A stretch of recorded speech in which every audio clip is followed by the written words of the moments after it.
Delighted that you're here, and I hope you've got your Bible with you. And if so, I encourage you to turn over to 2 Chronicles chapter 28. We'll spend some time in 2 Chronicles chapter 28 this morning. And if you have two markers in your Bible or something you can mark another section, go ahead and find 2 Kings chapter 16.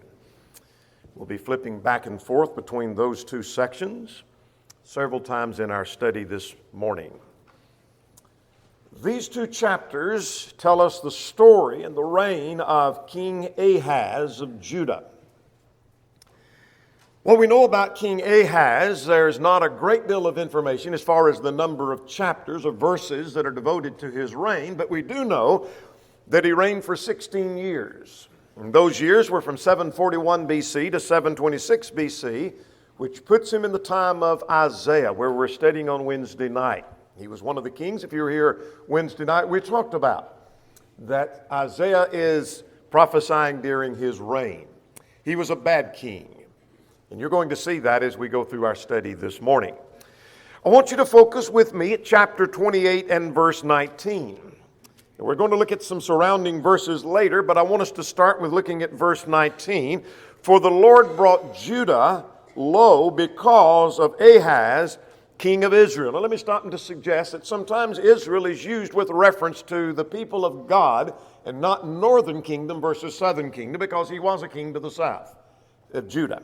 So again, let's begin at verse 19. For the Lord brought Judah low because of Ahaz, king of Israel, for he had encouraged moral decline in Judah and had been continually unfaithful to the Lord. Well, that's pretty much a summary of his reign. He was a man who was continually unfaithful. It's not that he started out well and he turned south toward the end of his reign, so he was a good king but turned south. Or maybe he was a bad king who turned better, but he was always a bad king from beginning to end. But I want you to focus on this particular phrase found in verse 19, and you might underline it. He encouraged moral decline. This is the New King James rendering of that. Your translation may say something very similar, and we'll look at those translations in a moment. But here was a man who encouraged moral decline. Let's talk about encouraging moral decline. The question I would ask is, are there forces around us encouraging moral decline? Would you agree that there are forces all around us? I'm not talking about necessarily in the church. We'll come to that in a moment. But are there forces all around in our society that are encouraging moral decline? If you have your eyes open at all, you have to say, well, yes, there are. There's a lot of encouraging of moral decline. Well, secondly, are there pressures encouraging moral decline in our own children? In other words, as we raise our children, hopefully to walk in the ways of the Lord, are there pressures on them that is encouraging moral decline so that their morality may go south? And the answer has to be yes, there are a number of pressures. Well, another question that needs to be asked is, could I be encouraging moral decline? Here I claim to be a person of God, I claim to be faithful to God, and so could it be that I'm encouraging, and you should be asking the same question, could we be encouraging moral decline? And the answer is, we hope not, but the answer is certainly that's possible. Could I be encouraging moral decline when I don't intend to encourage moral decline? That's not my intent. That I'm encouraging someone to go south morally when that's not really what I'm setting out to do. I was trying to do something else. I wanted to accomplish something else, but because of my lack of diligence, maybe I'm encouraging moral decline. Could that be the case? And the answer is yes. The Bible talks repeatedly about the possibility of strengthening the hand of the wicked. Jeremiah and Ezekiel used that phrase. Jeremiah 23:14, Ezekiel 13:22 used this phrase of strengthening the hand of the wicked, or strengthening the hand of the sinner. He was talking about false prophets. I'm interested in a couple of translations of Jeremiah and Ezekiel. The NET says concerning Jeremiah 23:14, they gave encouragement to the people who are doing evil. These false prophets, though people were doing what was wrong, the false prophets were encouraging them in that. in a number of ways that we'll not go into at this moment. In Ezekiel 13 and verse 22, the New American Standard and the New Century translate that. They encourage the wicked not to stop being wicked. They were strengthening the hand of the wicked by encouraging them to continue in their wickedness. So now let's go back to 2 Chronicles chapter 28. Let's talk this morning about encouraging moral decline. There are three things we want to talk about. First of all, I want us to look at the phrase. That is, what does this phrase mean? What does it mean to encourage moral decline? If I don't know what it means, I don't know if I'm doing that or not. It might be that I'm thinking, I know what that means. That means that you're telling people they need to do evil. And I don't do that, and I wouldn't do that. As a parent, I wouldn't do that. As an elder, I wouldn't do it. As a preacher, I wouldn't do it. As a Christian, I wouldn't do that. So we couldn't be guilty. But maybe if I understand what the phrase means, I could be guilty of that. So let's look at what the phrase means. Let's start with some translations, and perhaps you're looking at a translation and you say, I'm a little confused. My translation doesn't say encouraging moral decline. My translation says something about being naked. And that can't be the same thing, and yes, it can. And we'll see how that's the case as we go forward. Let's look at some translation. We're going to summarize these in a moment. Let's just try to get an understanding. I do this more the older I get, looking at various translations and what the word actually means to come to an understanding of what the text actually is saying. So Ahaz encouraged moral decline. How's that translated in the English Standard? He made Judah act sinfully. Well, that's pretty simple. There's another translation. The American Standard said he dealt wantonly in Judah. Some of the translations seem to focus more on his action, and others focus on his action, but more on the result of his action, as the New King James and the English Standard do. But let's go further. The New Century said he led the people of Judah to sin. He's encouraging moral decline. The New American Standard 95 said he brought a lack of restraint in Judah. Now that's important. That's part of the definition of this word. We'll come to that in a moment. But notice that he brought about a lack of restraint in Judah. Through his leadership, through his lack of leadership, there was a lack of restraint in Judah, and that encouraged moral decline. I'm learning something already about how you go about encouraging moral decline. Let's go further. The Holman Christian Standard Bible said he threw off restraint in Judah. Now that's an interesting phrase of throwing it off, as throwing off a garment. You throw off a garment and become naked. Not literally naked at times. It's used, and we'll notice in a moment, throwing off a head garment. This very word is used. So the head is uncovered. So the throwing off of restraint. So there is no restraint anymore. You throw off restraint, and that encourages moral decline. All right, let's go further. The New International translates that promoted wickedness in Judah. Now that doesn't tell us how, but he promoted wickedness in Judah, but more literally it's the idea of he throwing off restraint encouraged that wickedness in Judah. All right, let's go further. The New Revised Standard Version said he behaved without restraint in Judah. Well, he did behave without restraint. He did whatever he wanted. We're going to see that. He worshiped whatever gods he wanted. He turned to Assyria for help. He turned to the Damascus gods for help. He did anything he wanted. Sacrificed children to idols. Whatever he wanted to do, he behaved without restraint in Judah. The King James, now this gets interesting here. The King James, and this is not a mistranslation, but he made Judah naked. And that's symbolism. It's not saying they were physically, literally naked, but he made the nation naked. Well, how was that? We'll come back to that in a moment. But stick that one in the back of your mind. Lack of restraint, encouraging wickedness, made Judah naked. The NLT says he encouraged his people to sin. The Lexham said he created disorder in Judah. So in the nation of Judah there was disorder, there was chaos in Judah. And that encouraged moral decline. The NET said he encouraged Judah to sin. Darby said he made Judah lawless. The New King James footnote said he humbled Judah.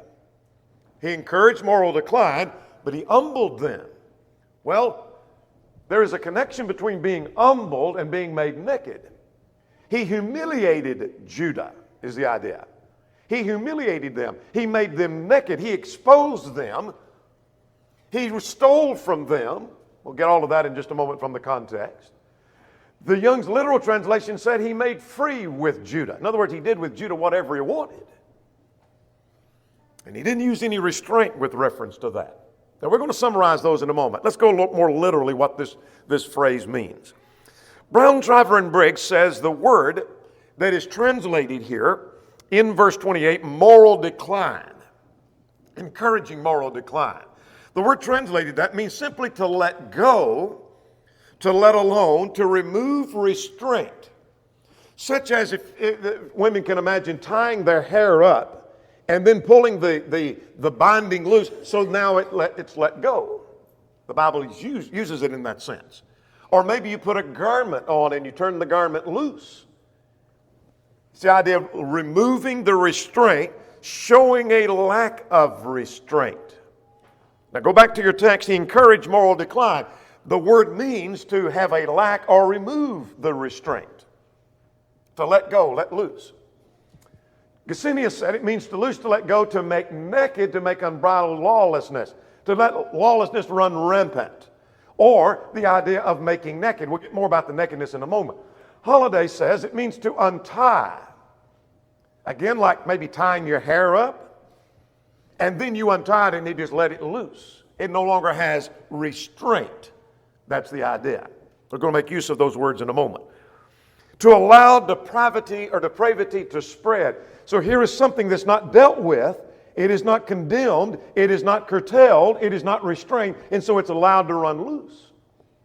Tolerant spirit. Now let's talk about this idea of being made naked here in the King James. Let's go to Numbers chapter 5 and verse 18. Numbers chapter 5 and in verse 18. This is the test for a woman accused of adultery. And I'm not going to go into all the tests, but she was to come before the priest. And notice in verse 18, then the priest shall stand the woman before the Lord and uncover the woman's head. The idea of uncovering and taking the garment off of her head, removing the garment from her head, is the same word translated encouraging moral decline. So you see the idea of the connection of nakedness. It's uncovering, removing restraint is the idea. The uncovering of something, making it naked. Now notice this in Exodus chapter 32 and in verse 25. Turn there. This is the case in Exodus 32 where Moses, or rather Aaron, had made the golden calf, you'll remember. And in making the golden calf, the text says at verse 25, I'm reading from the New King James, now when Moses saw, notice that when Moses saw that the people were unrestrained, for Aaron had not restrained them. The people wanted a golden calf, they made a golden calf, and Aaron didn't stop it.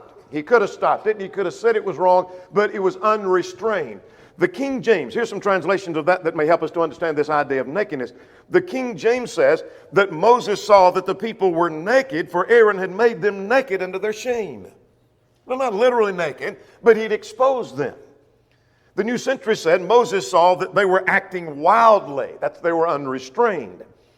The Holman Christian says Moses saw that they were out of control, and Aaron was letting them go out of control. One translation says they were completely out of control. And then another one uses the idea of nakedness. They were acting wildly. They were broken loose, the American Standard says. So you see the idea of this nakedness. Now let's get a couple of quotes and then we're going to move on and summarize and make some application of this from the text. Poole says concerning 2 Chronicles 28:19 that this idea of naked, that he made Judah naked. In what sense did he make them naked? Well, he made them naked in the sense of taking away their ornament and their defense and their strength. To wit, their treasures he sent to Assyria. To no purpose, their frontier towns, their strongholds, which by his folly and wickedness were lost. Their religion and their divine protection, which was their great and only firm security, which by his sins he forfeited. So his point is that they were made naked in the sense he stripped them of everything valuable to them, and he made them naked. Let's go to Exodus 32 again, at least in our mind. That word naked was used there in the King James translation. Poole again says, they were stripped both of their ornament, not so much of their jewels of their ears, but of their innocency of their mind and their lives and their defense. That is, their favor and their protection from God. Made them subject to the prey of their enemies. So here's the idea again. Aaron made them naked in what sense? He stripped them by not restraining them. He stripped them of their divine protection, and now they're laid bare and open to the world. And there's the idea of this concept of nakedness. Now let's summarize what we just learned about this phrase, encouraging moral decline. What does it mean? Well, it means simply to encourage sin. It means to remove or loosen restraint. So if I'm in any way encouraging sin, I'm encouraging moral decline. If I'm in any way removing the restraint or loosening the restraint of God, then I am encouraging moral decline. It means to expose to danger. Whether in influencing brethren and I'm exposing them to danger, or maybe it's my children, maybe it's my family, I'm exposing them to danger. Spiritually speaking, I'm making them naked. I'm encouraging moral decline. It means to strip them of their innocence, their defense, and their protection from God. In other words, when I allow my children to go in a direction they should not go, and I'm very tolerant of that, I'm encouraging moral decline. I'm stripping them of their innocence, their defense, and their protection. It means I'm taking away things valuable to them. You'll see the significance in the context in a moment. I strip them of things that are valuable. I make them naked in that sense. Encouraging moral decline. Now, I know the phrase and what it means. Let's go to the context and see what it is Ahaz did. So here's where we need our Bibles open to 2 Chronicles and perhaps a finger over to 2 Kings chapter 16. We're going to flip back and forth. What is it that he did? So the text would describe him as a man who encouraged moral decline. I know what it means now. But what is it that he did? So let's see. Let's start with this. First of all, I want you to notice that he did and not do what was right. Let's go to 2 Chronicles. We'll go to the Chronicles account first, and then we'll go over to 2 Kings. So you might hold a finger. We'll be flipping back and forth. Look at chapter 28 in verse 1. And Ahaz was 20 years old when he became king, and he reigned 16 years in Jerusalem, and did not do what was right in the sight of the Lord, as his father David had done. He didn't do what was right. Drop down to verse 6. Verse 6 says, for Pekah, the son of Remaliah, killed 120,000 in Judah in one day, all valiant men, because they had, here's our phrase, forsaken the Lord, the God of their fathers. Drop down to verse 19 in our text, where we just read a moment ago. He was continually unfaithful to the Lord. So what am I learning from that? He didn't do what was right. Go over to 2 Kings chapter 16 and in verse 2. That Ahaz was 20 years old when he began to reign, and he did not do what was right in the sight of the Lord, his God, as his father David had done. So what am I learning? What is it that he did so that he was said to be a man who encouraged moral decline? He didn't do what was right. Now the idea of doing what's right was not right in his own mind, but verse 1 in 2 Kings verse 2, chapter 16 in verse 2, simply said he didn't do what was right in the sight of the Lord. That was the thing that he didn't do that was right. He forsook the Lord, verse 6. He continued unfaithfully. It was a continual unfaithfulness, verse 19. And here's what I'm learning from that. That when we ignore what God says, when we ignore the will of God, then we're doing the same thing that Ahaz had done. In other words, when I know what God said, I know the Bible teaches this, but I'm going to do different. Or I'm not ready to submit to that, I'm not ready to bow to that pressure of doing what God told me to do, then I'm no different than Ahaz. How is it that he encouraged moral decline? He did not do what was right. Secondly, he followed the crowd. How did he encourage moral decline? I'll tell you what he did. He followed the crowd. Look at verses 2 to 4 now. For he walked in the ways of the kings of Israel, and made molten images for the Baals. Now we'll get the rest of that context down to verse 4 in a moment, exactly the details of that. All I want you to see is he walked in the ways of the kings of Israel. Not just one king, but of the kings of Israel. Look at chapter 16, verse 3 of 2 Kings. That he walked in the way of the kings of Israel. Indeed, he made his son pass through the fire according to the abomination of the nations, whom the Lord had cast out before the children of Israel. So what are you learning? I learned from that he did what most of the other kings had done. He didn't have the strength to stand alone and say, you know what, I'm going to do what's right no matter what the previous king and the previous king and the previous to that and the previous to that has done. I'm going to do what's right. He didn't have the courage to do that. He did what every other king had done. He didn't resist the pressure. Not only of the kings, but he didn't resist the pressure of the pagans. He's burning his incense to the fire, burned his children to the pagan gods, just like the nations had done, 2 Kings 16 and verse 3 said. Let's go to Romans 12 just briefly, and notice it's easy to do what everybody else is doing. Paul, in talking about his instructions for those who are the people of God in their relationship to the world, their relationship to God, their relationship to brethren, that I beseech you by the mercies of God that you present your bodies a living sacrifice, holy and acceptable to God. Here's your relationship to God. Be not conformed to the world, but be transformed by the renewing of your mind. In other words, don't let the world conform you and mold you and shape you to be just like it. But be transformed, be different. Ahaz wasn't willing to do that. And I want to tell you that when we fit into the crowd and we're doing the very thing the crowd is doing, and we don't have the guts to stand against the pressures of the crowd, we're no different than Ahaz. We may be encouraging moral decline. What is it that he did? So the text says, you know what? He was a man who encouraged moral decline. He didn't do what was right. He followed the crowd. And thirdly, he placed little value on important things. He placed very little value on important things. Let's look at verse 21. 2 Chronicles 28. For Ahaz took part of the treasures of the house of the Lord, from the house of the king and from the leaders, and gave it to the king of Assyria, but he didn't help him. What's he doing? He's taking the treasures of the house of the Lord, the house of the king, and the house of the leaders. Those are valuable things. Solomon had built. Solomon had made by the craftsmen. And he gave it to the king of Assyria. Go to 16 and 8 now of 2 Kings, and Ahaz took silver and gold, a little more specific in this account, found in the house of the Lord and in the treasures of the king's house, and sent it as a present to the king of Assyria. Here are valuable things. He gave the treasures of the house of the Lord away. King of Assyria, you can have them. Here's a present to you. I want you to come and help me. I want you to help me fight. In fact, 2 Kings pointed out that he wanted him to come and fight. I want you to come and fight with me against Assyria and against Israel, because they're fighting against me to come and fight against you. I want you to come and help me. Get on my side and let's fight. There's no help to him.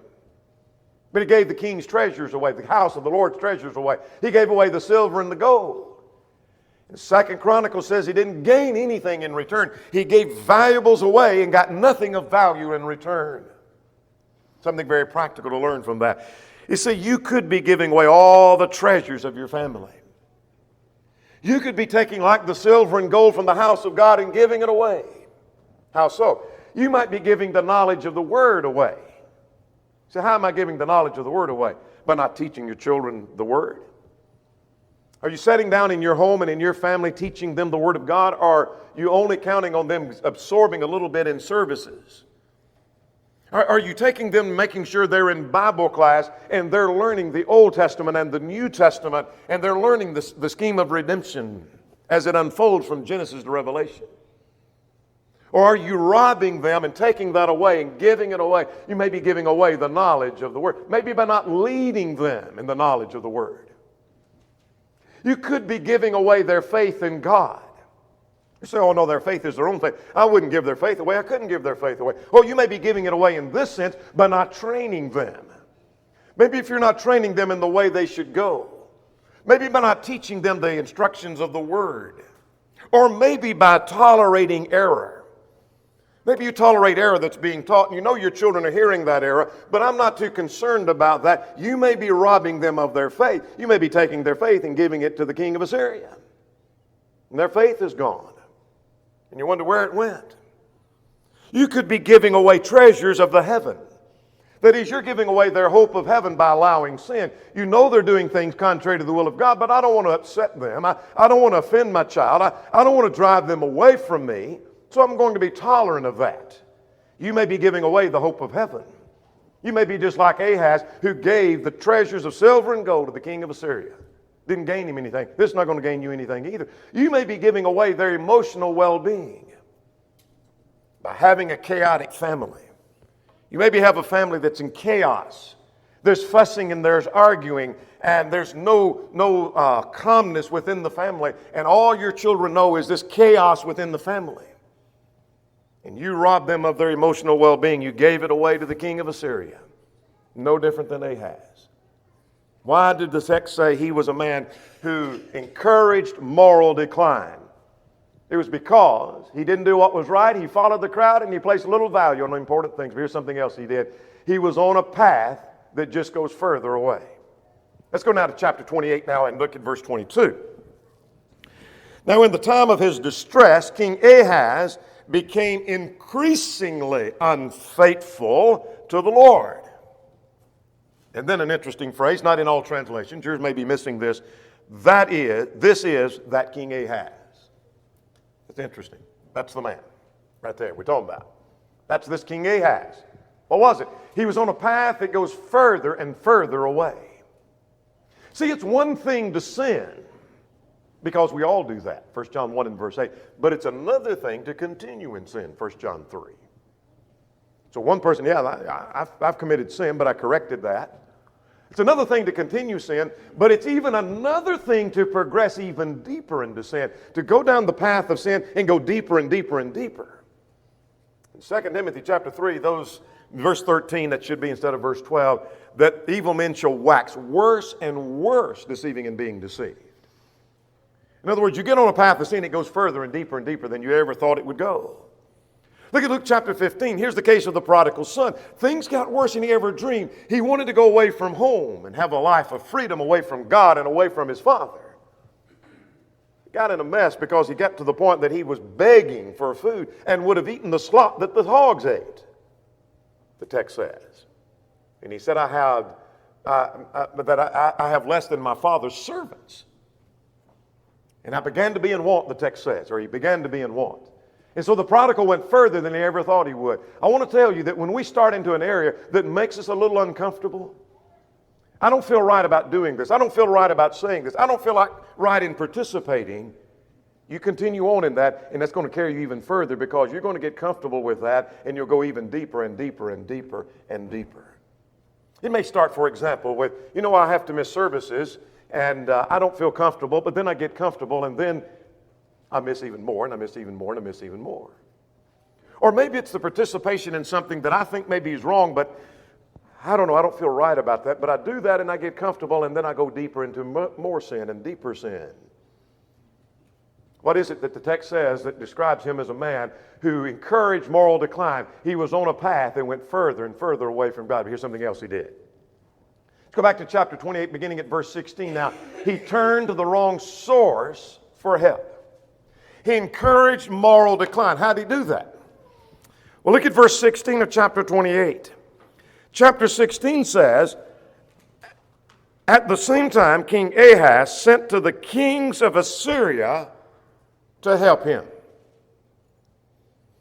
He's having trouble with Syria, not Assyria, but Syria and Israel. They're fighting against him to join in a battle. He don't want to join. He said, I don't want to do that. I don't want to go. I don't want to fight. But they're fighting to get him to join in the fight, as we talked about in our study on Isaiah. So where does he turn for help? He doesn't turn to God. He turns to the king of Assyria. Look at verse 23. That's not all he did. For he sacrificed, look at verse 23, he sacrificed to the gods of Damascus, which had defeated him. Because the gods of the kings of Syria helped them, I will sacrifice to them, and they may help me. See what he's doing? See, the Syrians seem to have victory over me. And since the Syrians are so victorious, their gods must be good gods. I'll make a sacrifice to their gods, and maybe they'll come and help me. If the king of Assyria won't help, maybe the gods of Damascus will help me somehow. Go over to 2 Kings, verse 16, verse 7. So Ahaz sent messengers to Tiglath-Pileser, king of Assyria, saying, I am your servant, I am your son. Come and save me from the hand of the king of Syria and from the hand of the king of Israel, who rise up against me. I need help, I need deliverance, and I want you to come and do that. Now, the rest of the verses we won't take time to notice at verse 10 on, actually through verse 20, but he turned to those gods and wanted to make idols like the gods of Damascus were so that I can sacrifice to those gods. The details are given in 2 Kings chapter 16. Here's what I'm learning from that. I'm learning he didn't turn to God and put his trust and his faith in God, and that's what the book of Isaiah is all about. He didn't turn to God for help. But what he did is he turned to the kings of Assyria and the gods of Damascus. That was his source of help. That was his source of encouragement. That was his source of deliverance. And I want to suggest that we often turn to the world for advice when we ought to be turning to God. I want to know how I need to raise my children. I want to know what I should do, how I should handle my problems. And so we turn to the world to ask the world, how do I do that? Or we turn to our own opinions. Or maybe it's our families. And ask for their input rather than turning to the source of God. What does God say? What does His Word instruct? We're no different from Ahaz. What is it that Ahaz did? So that the text says, you know what? He was a man who encouraged moral decline. Well, here's what he did. He worshiped as he wanted to worship. He worshiped like he wanted to worship. Now let's see what he did. Beginning verse 3 of chapter 28. He worshiped all right. He was a religious man. He didn't give up on religion. He was a very religious man. Look at verse 3. That he burned incense in the valley of the son of Hinnom and burned his children in the fire according to the abomination of the nations whom the Lord had cast out before the children of Israel. And he sacrificed and burned incense on the high places and on the hills under every green tree. He's practicing idolatry. He'd learned that from the pagans. He learned that from the other kings. That's what he had done. Look at verse 23. We already noted verse 23. That he went and said, I want to do this. Because the gods of the kings of Assyria helped them, then I will sacrifice to them. Maybe they'll come and help me. He's worshiping those gods. So I'll worship these idols. I'll worship those idols. It doesn't matter. I'll worship the way I want to worship. Well, let's go over to 2 Kings chapter 16, verses 3 and 4. Again, we see that he walked in the ways of the kings of Israel. Made his son pass through the fire. Notice at verse 4, he sacrificed and burned incense. Now here's where we have beginning at verse 10 through verse 20, which we won't take the time to read, is the details of all the sacrifices and how they built the sacrifice, where he learned that, and how he patterned it. But the point is he's worshiping like he wants to worship. In other words, he didn't worship like God had instructed him to worship. He worshiped like he wanted, to suit him, like he wanted. And I want to suggest that when our worship is on our schedule, when our worship is on our desires, based on our desires and our plans, we're no different from Ahaz. So when I say, you know what, I'm going to worship God, but it's going to be on my schedule. I can't worship God like He wants me to. I can't do like, I know He talks about the first day of the week, but I can't do that always. I will worship God according to my plan and according to my schedule, and it'll be by my desires and my wishes. Then we're no different from Ahaz. Now, what is it that he did? Here's a summary of what he did. What did the text say that he did? So that he's described as the man who encouraged moral decline. He did not do what was right. He followed after the crowd. He placed little value on important things. He was on a trajectory that carried him further away from God, and furthermore, he turned to the wrong source for help, and he worshiped like he wanted to do. Does any of that describe you? Could that be describing me? That I'm worshiping like God wants me, or am I worshiping on my plan? Am I doing what is right in the sight of the Lord? Am I placing very little value on important things? Am I turning to the wrong source? Am I following the crowd? I might be encouraging moral decline. I know what the phrase means. I now know the context in which it sets. And I'm having a better understanding of encouraging moral decline. I know what it means in context. I know what the phrase means. Now let's talk about the warning to us. The phrase, the context, now the warning. What do I get from that? What application can we make of that? What does this mean to me? Go back to 2 Chronicles chapter 28 and verse 32. And let's read again where the text says that Ahaz encouraged moral decline in Judah. Could we be doing that? Could I be doing that? Well, first of all, let's consider the fact that it's possible that we could be encouraging moral decline in two ways. We could do that directly. By that I simply mean that we could be approving and encouraging what's sinful. For example, under this circumstance, it's all right to lie, I might tell someone. It's for a good cause. It's to protect your reputation. It is for the good of the cause of the Lord even that your reputation is protected. And so go ahead and lie. And so I'm encouraging that, and I'm approving of that, so I might be directly encouraging moral decline. That's possible. Not often does that happen among the people of God. But we could be doing it indirectly. How so? Where we may not approve of the wrong that's being done, but we still encourage it. How so? Maybe by our action, maybe by our inaction. It may be what I'm doing that encourages it, even though I never said I approved of it. In fact, I may say I don't approve of this. By my action, it may encourage it. Maybe by my lack of action, I'm encouraging moral decline. We can allow through our neglect, through our lack of restraint, decline, though that's not our intent. Maybe my intent wasn't to encourage this moral decline. So let's list some ways in which this is possible. So how could I be doing this? Let's list about 4 ways. Number 1, I could encourage moral decline by a lack of teaching. That could be true as a parent. That could be true as a congregation. That can be true as preachers. That can be true as elders. Through a lack of teaching. Maybe there's a lack of teaching on the respect for God and for His Word. Let's turn to 1 Thessalonians 2. This ought to be familiar because we were just studying this last week in our Bible class. Paul said, this is how the gospel was received when I came to Thessalonica.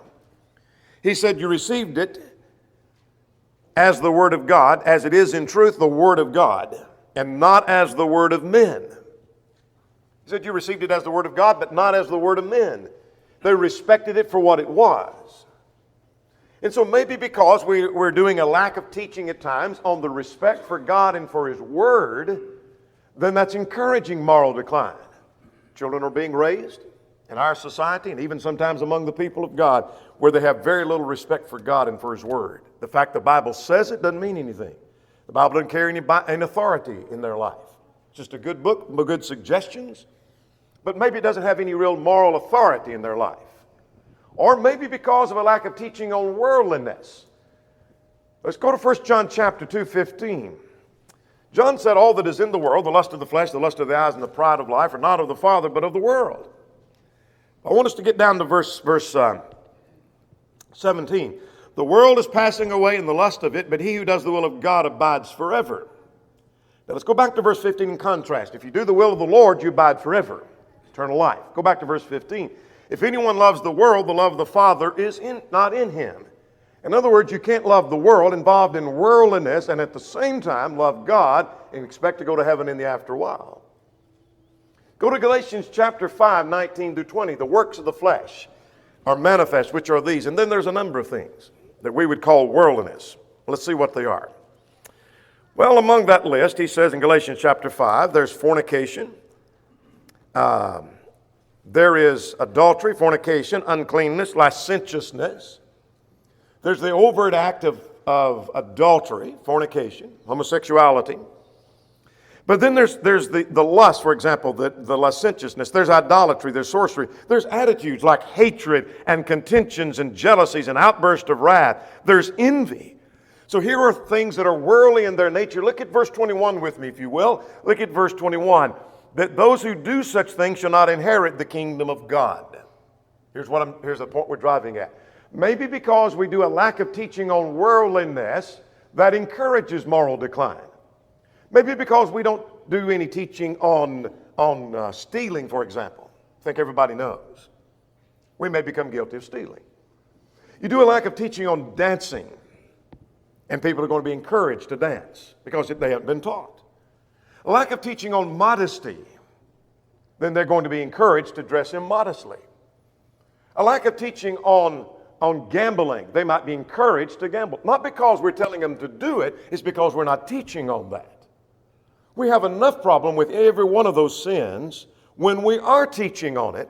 How much more problem do we have when we restrain the teaching on that? So we might be encouraging moral decline in our homes and in our families because we're not teaching on those things. We may be encouraging it in the congregation when we're not teaching on those things. Here's another way. Maybe it's not that we're not teaching, but because we have a lack of teeth in what is taught. What do we mean a lack of teeth? Well, it may be that we don't make application to the actions that are contrary to the will of God. Let's go to Galatians Chapter 2. Here were some men who were involved in teaching the truth. They knew the truth. It wasn't a matter of instructing them, this is what's right, this is the revelation of God. It was a matter of Paul pointing out to Peter that you already know what's right, you're just not doing what you know to be right. It's a case where Peter acted as a hypocrite and wouldn't associate with the Gentiles.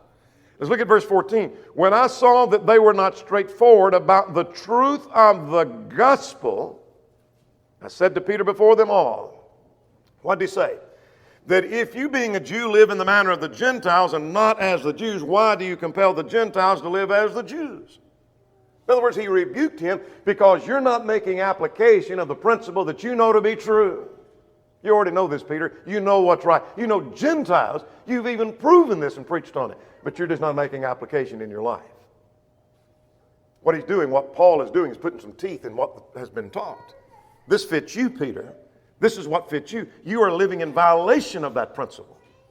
So, when we have a lack of teeth in application of the principle, that encourages moral decline. Or maybe like a lack of discipline. Let's go back to 1 Corinthians chapter 5. You remember the church at Corinth had a fornicator in their midst.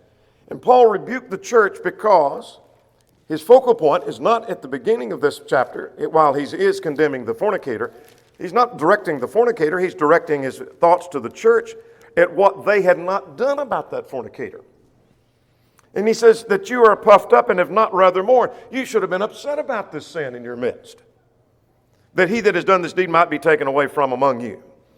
And then notice he said at verse 6, do you not know that a little leaven leavens the whole lump? That lack of discipline on your part is encouraging moral decline in this brother and everyone else in the church as well. Here's the third way in which we might be encouraging moral decline, and that is having a tolerant spirit. What do we mean by a tolerant spirit? It's where we're tolerant of something we may not even approve of. We may even say it's wrong. We may even put our pronouncement of sin upon it. It's something sinful and wrong, and I don't have anything to do with it, but we tolerate it. Let's notice a case or two in point.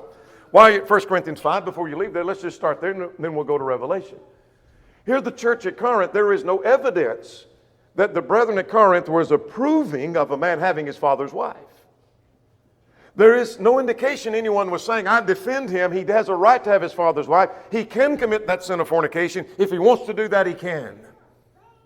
They didn't approve of it, but they were tolerant of it. They were not even mourning. They were not even upset that the sin was going on in their midst. Now let's go over to Revelation chapter 2. Go to Revelation chapter 2 and in verse 20. Revelation 2 and in verse 20. Here's the church at Thyatira. And this was a very tolerant church. There were some good things about the church, and there were some bad things about the church. They are commended for their works and love and service and their faith and patience. They were very, very faithful in a lot of areas. But look at verse 20. Nevertheless, I have a few things against you. Well, what is that? Because you allow that woman Jezebel, who calls herself a prophetess, to teach and beguile my servants and to commit sexual immorality and eat things sacrificed to idols. See, the problem at Thyatira was not what so much they were saying was right or wrong, but what they were tolerating that they would agree that's wrong. They were a tolerant church. Maybe that tolerant spirit spills over into our families. We may not approve of the sin, but we don't hate it either. We won't read every one of these passages, but let's just look at Proverbs 8 and verse 13. The fear of the Lord is to hate evil. In other words, I don't need to be tolerant of it. I need to be hateful of that sin. I may not approve it. I may even call it sin, but I may not hate it either. That makes me tolerant. So I may not approve of drinking, but I may be tolerant of drinking. I may not approve of lying, but I'm being tolerant of it. I may not approve of immodesty, but I'm tolerant of it. Or I may not approve of the dance, but I'm tolerant of it. Go to Romans chapter 12. We should abhor that which is evil, Paul said. and cling to that which is good. If it's evil and it's sinful, we ought to abhor it. We ought to hate it. Here's our fourth and final way, in which we might be guilty of encouraging moral decline. And that's when parents loosen the restraints. The parents loosen the restraints. Maybe we're not careful about what the children watch. Now remember, we talked about loosening the restraints, like the hair all bound up, and then you take the garment loose or the ribbon loose or whatever you bound it with, and you let it loose. The restraint is gone. Same word used in Numbers 5 is used right here in 2 Chronicles. So when we loosen the restraints on the children, we're not careful about what they watch on television. We're not careful about the movies they continue to watch. We have no clue what they're seeing. We might be encouraging moral decline. When we pay no attention to what the children are taught, maybe it's in Bible class, maybe it's what they're being taught in public school, maybe it's what their professor has been telling them, maybe it's the places where we let them go to services and they listen to someone who claims to be a gospel preacher, but he may be teaching some things contrary to the will of God, and we're not careful about what they're taught. We may be loosening the restraints. We might be encouraging moral decline. When we allow them free rein with their friends, they can choose whatever friends they want. We're not concerned about that. I don't know who their friends are. I don't know who they run with. When we allow them free rein with where they go and what they wear, we might be encouraging moral decline. When we protect our loved ones from those who want to encourage them or correct them. That's happened time and again. When maybe someone just wants to encourage this person to obey the gospel, the parents maybe usher them away and protect them. I don't want anybody encouraging my child to do that. You may offend them. Or the child is in sin, and we maybe want to talk to them about seeing if we can do anything to encourage them to do what's right. Maybe the parents or the family protects them. I don't want them to be talked to by the elders or a preacher or any Christian around. I don't want them talked to. So when we start protecting our loved ones from those that seek to encourage them, we might be loosening the restraints. We might be encouraging moral decline. When we start making excuses for our family that's not living right. We know they're not living right. We don't approve of that, but we make excuses for them not living as they should. We might be encouraging moral decline. How could we be guilty? We might be guilty by a lack of teaching. Sometimes by lack of putting the teeth into the teaching. Sometimes by just having this tolerant spirit. Or maybe loosening the restraint as parents. Maybe loosening the restraint as elders, as preachers of the gospel, teachers in Bible class, and on we could go. We might be encouraging moral decline. Ahaz was a wicked man. The text says he encouraged moral decline. He made Israel naked, made Judah naked, the text says. We've looked at the phrase, what it means, the context, what he did, and the meaning it has to us. What does it mean? The warning it gives to us.